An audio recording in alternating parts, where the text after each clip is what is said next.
Hi! In this video, we'll talk about technological maps in Gros.farm. A tech map is the foundation of your entire operation, the main tool for managing processes. It affects data collection, automation, working with tasks at the enterprise, and with employees. Basically, it impacts all the functions of the Gros system. Farm. That's why it's very important to choose the right tech map and fill it out to suit your needs. That way, it'll be easier for you to work in the future.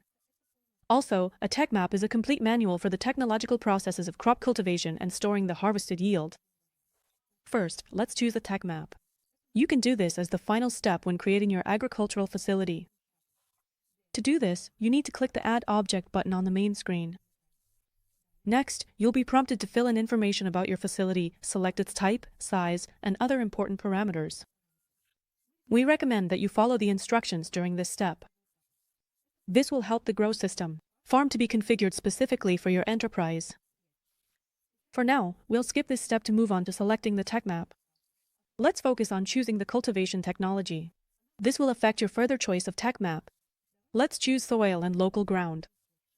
Now, in the search, you can enter the name of the crop and the variety. At this stage, it's important to use the correct agronomic names. For example, not strawberry but garden strawberry, not tomatoes but tomato, and so on. If you don't know the variety yet and are still choosing, you can just use the crop name. Let's search for a tech map for the Torbay tomato variety. From the suggestions that appear, select the option that suits you and click Next. After that, you'll be given a list of existing tech maps. It might happen that we don't have the tech map you need yet. In this case, you can choose the general tech map for the crop. If the tech map you need isn't in the system, the agronomist community receives notifications and they start working on creating it in turn. If you want to get the tech map faster, contact our support team. Sometimes we're able to prioritize your specific tech map. In our case, there is a suitable tech map available. Let's click the View button. Here you can review the tech map and select the current stage of cultivation. Let's take a quick look around. The tech map includes the name of the crop and variety, the cultivation technology, and the author of the tech map. The table of contents allows you to quickly jump to any of the stages. After the table of contents, the variety characteristics and its yield are listed. Next, you can see the stages. They can have different types of content. Let's take a look at the stage sowing seeds for seedlings and sprouting. It includes the recommended duration. Next is the description. The description is a list of tasks which, after you select the stage, will automatically be added to the Agrarian Journal as separate tasks. Next, there is a section called Diseases and Pests. It contains a list of common problems for this crop and variety during the current stage. Later on, you will be able to get recommendations for crop protection treatments to address these issues. The next section is Indicators and Management. It contains the ranges of favorable microclimate conditions for this plant at the current stage. These ranges affect most processes at the enterprise. They will be displayed on the charts as green corridors. If the indicators go outside these ranges, you will receive a notification about a critical situation. And if automation is enabled, critical situations will be resolved with its help. Let's move on to the stage of pricking out and caring for the seedlings. It includes a section called Irrigation Data. Here you can find irrigation recommendations, as well as standards for irrigation volume and the number of irrigations per day.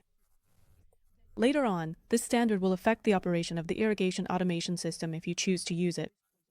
In other technological charts, you may come across additional sections, such as recommendations for the composition of the irrigation solution or nutrient solution for hydroponics, recommendations for soil additives, and so on. In some cases, for example, in shorter stages, there will be fewer sections. All these sections are important. They will affect the operation of the Gros system farm. So always make sure the selected stage is up to date and edit any data to suit your needs. I'll talk about editing a bit later. For now, let's select the preparation for work stage. After selecting a stage, you can set the start and end times for day and night at each stage of cultivation. Setting up day and night is very important information about your greenhouse. This is necessary so the system knows when the daytime mode switches to nighttime. These settings affect the collection of microclimate data and the operation of automation. The norm for many indicators, such as temperature, depends on the time of day. With correct day and night settings, the system will know when to collect daytime readings in your greenhouse and when to collect nighttime ones. This will help interpret the graphs correctly and send you timely notifications about critical microclimate values. There are two options to choose from. The first is based on sunrise and sunset. The system will automatically track sunrise and sunset according to your location. They will change every day. This data is taken from weather service APIs. This kind of setting allows you to significantly save on electricity during supplemental lighting and use smarter automation systems. For example, you can turn on irrigation an hour after sunrise. Let's look at the flexible settings. You can manually enter the start and end times of the day, set the start of the day to the actual sunrise, specify a fixed day length based on recommendations from the technical chart, or even swap day and night.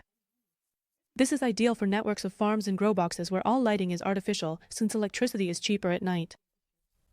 Let's uncheck all the boxes and manually set the time to 8:30. After creating an object, in our case, a greenhouse, you can return to the technical chart at any time to review it, select a new stage, or edit it. Let's go to it. In the technical chart, you can edit any data. This allows you to tailor the technical chart to yourself, to your own growing experience. At the same time, the modified technical chart will only be available to you. Other users won't see it. Let's go to the end of one of the stages and click the Edit button. All fields are available for editing. Let's edit the length of the daylight hours and, for example, the daytime air temperature. After clicking the Save button, we see a checkmark on the screen and can make sure that our data has been successfully saved. You can use technical charts from Gros.farm for free. They are created by experienced agronomists and invited experts. By the way, if you want to become such an expert, write to our support team. With Gros.farm, you can conveniently store your technical charts and share them, for example, with clients using an easy-to-use platform. We are happy to provide you with a convenient tool for working with data. You can learn about all the additional features mentioned in this video, namely the data collection system, automation, the agrarian journal, and many others, in our other videos.